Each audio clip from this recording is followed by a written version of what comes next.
Magandang araw po, welcome po sa aking channel of 9TV. Patalas sa 10. Meron po ba kayong mga properties na napapabayaan or non-performing assets? Plan nyo yung ibenta, pero wala kayong oras pagbenta nito. Kung ito'y pagkakatiwala nyo po sa amin, tawag lang po kayo sa aking numero, usap po tayo, gawa ko po ng video for free. Yes, libre po, wala po kayong babayaran. Tutulungan pa namin kayong mabenta ang inyong property. Kami na po bala sa marketing, sa boosting or paid ads. Even sa tripping, hindi na po kayo mapapagod sa pag-entertain ng mga buyers. Kami na po bala sa lahat. Tawag lang po kayo. Nandito po tayo ngayon sa BF International Village, kung saan meron po tayong bagong video presentation. Isang residential property na may lot area na 612 square meters. Ang frontage po nito ay 35 meters more or less.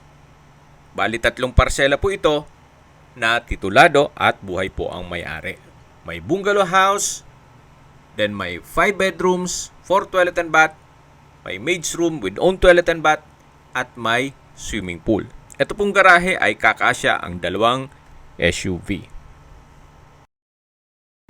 Bago po tayo pumasok dito sa bahay, ay check po natin itong garahe.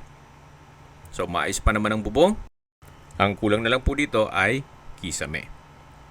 Mula po dito ay may access naman papunta sa swimming pool.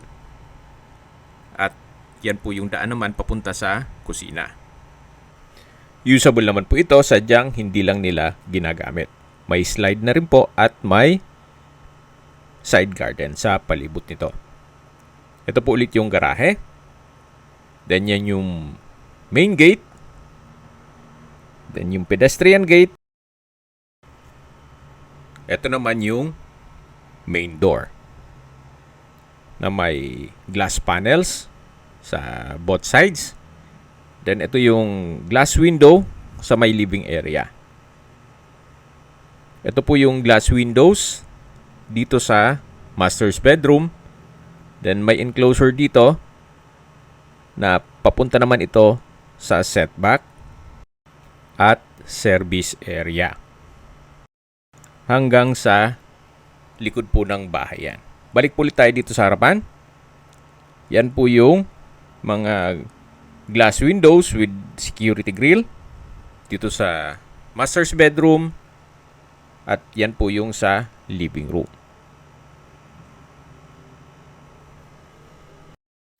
Balik po ulit tayo dito sa main door.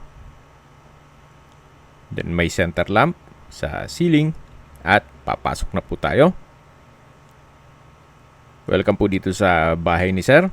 Ito po yung living area o salas na naka-marble flooring, ceiling cove design, may chandelier, may pin lamps. Napakalawak po nitong living area. Bago tayo pumasok sa mga kwarto, check po muna natin yung dining area. Itong dining area din po ay napakalaki ng espasyo. Naka-ceiling cove design, may ceiling fan.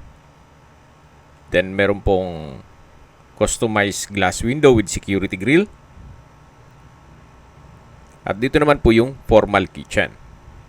May kitchen countertop, wall-mounted kitchen cabinet, then storage ng kitchen utensils. So mula po dito sa may dining area, check natin itong first bedroom. Sa ngayon, ginawa nilang entertainment room. Naka-wood parquet. Then sa likod po nitong glass window ay yung garahe. So malaki naman po ang espasyo nito. Wala lang pong nabanggit kung itong split type aircon ay kasama. Then ito'y naka-high ceiling. At may sariling toilet and bath. Kung saan maayos naman ang toilet fixtures, naka-tile bathroom wall, may bathroom window, exhaust fan, at overhead shower. So, ito po yung first bedroom with toilet and bath. At lalabas na po tayo para check natin yung ibang parte nitong bahay.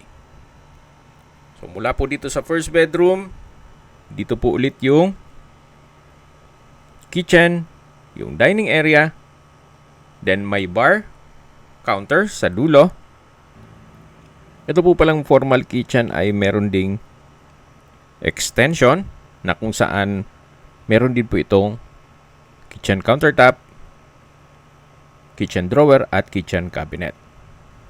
Ito po yung access door na papunta naman sa maid's room. Sa ngayon, ginawa po itong stock room. May sariling toilet and bath din po yan. Ito naman po yung dirty kitchen. At meron pong steel gate na access naman yan dito sa swimming pool at garahe. Kung saan na-present ko na po ito sa first part ng video. Okay, balik po ulit tayo dito sa formal kitchen. Then matatanaw yung dining area na may customized glass walls and windows. Then may partition dito na decorative glass wall. At ito po yung living area o salas. Yan yung main door. Dito naman po yung altar. At ito po yung master's bedroom. Malaki din po ang espasyo nito. May dalawang customized glass window with security grill. May chandelier. Then wood parquet itong flooring. Meron din pong sariling toilet and bath. May walk-in closet from floor to ceiling po yan. Then, dito naman po sa kabilang side ay may shower enclosure, marble bathroom countertop, hand wash basin, vanity mirror. Ito po yung shower enclosure na may overhead shower. Then, naka-tile bathroom wall na rin po yan. At may water closet with bidet. So, ito po yung master's bedroom. Okay, labas po tayo dito sa hallway para ma-check natin yung ibang kwarto.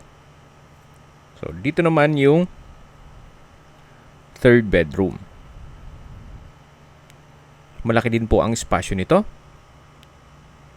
Then, may glass window with security grill, naka-high ceiling, may wardrobe, then wood parquet din po ang flooring nito. So, ito po yung third bedroom. At dito naman yung common toilet and bath. Naka-tile bathroom wall, may hand wash basin, vanity mirror, shower enclosure, overhead shower, bathroom window, may glass blocks dito sa wall ng shower enclosure at sliding glass door. Okay, labas na po tayo.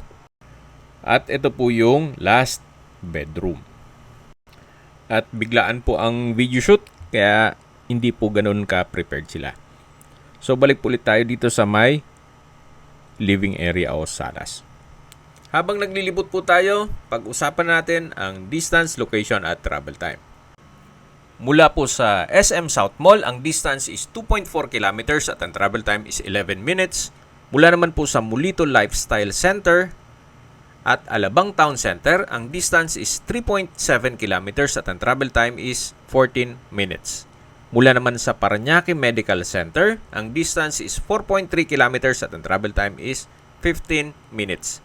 Yan po yung lagi kong binabanggit sa aking video na dapat nyo i-consider sa paghanap ng property yung meron pong malapit na hospital.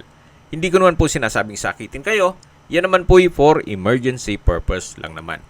At mula naman po sa San Beda College, Alabang Campus, ang distance is 4.5 kilometers at ang travel time is 16 minutes. Mula naman sa SMBF Parañaque, ang distance is 3.7 kilometers at ang travel time is 15 minutes. Mula naman po sa Skyway Ramp sa Alabang, ang distance is 5.5 kilometers at ang travel time is 16 minutes. Kung manggagaling naman po sa Manila o sa airport, ang distance is 10 kilometers at ang travel time is 26 minutes. So, nandito na po tayo sa poolside.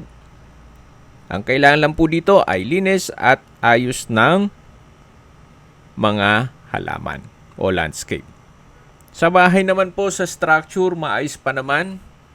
At livable. So kung maselan, pwede naman pong i-retouch nyo ang pintura o palitan nyo ang pintura para masunod kung ano man ang taste ninyo. Okay, sa presyo na po tayo. Nag-markdown price na po si owner mula 37 or 36 million. Ang markdown price po niya ay 29,800,000 pesos net. Ibig mong sabihin, si buyer na po ang sasagot sa lahat ng taxes at expenses with regards to documentation. So, dito po yung shower area at may banyo po dyan. Kung may mga katanungan po kayo, tawag lang po kayo sa aking numero. At sa mga kababayan naman natin na sa ibang bansa, meron po akong Telegram. Sa mga iPhone user naman, may iMessage. Meron din pong Imo, Skype, Viber at WhatsApp. Same number lang po, 0917-316-3399. Sa mga nagtatanong naman po ng aming Facebook, meron po kaming Facebook page na Nov9TV at Facebook Real Video. Meron din pong TikTok at Instagram. May ibang YouTube channel po kami gaya ng The Nov9TV Channel, Nov9TV Listings at Nov9TV On The Spot. Real talk, real fast. Sana po naibigan nyo ang video presentation. Paki-like and subscribe na lang po sa aking channel para ma-update din po kayo sa aking future listings. Kung sakali po hanap nyo yung mas malaking suot ng lupa, meron din po kami ibang listings na pwede nyong pagpilian. Huwag po kayo mag-atubiling tumawag sa amin, then let us know your budget para malaman namin kung anong property pwede naming alok sa inyo. Sa lahat pong viewers, subscriber at nagtiwala po sa amin, salamat po sa suporta. Ingat po kayo lagi at yung pamilya. Maraming salamat po.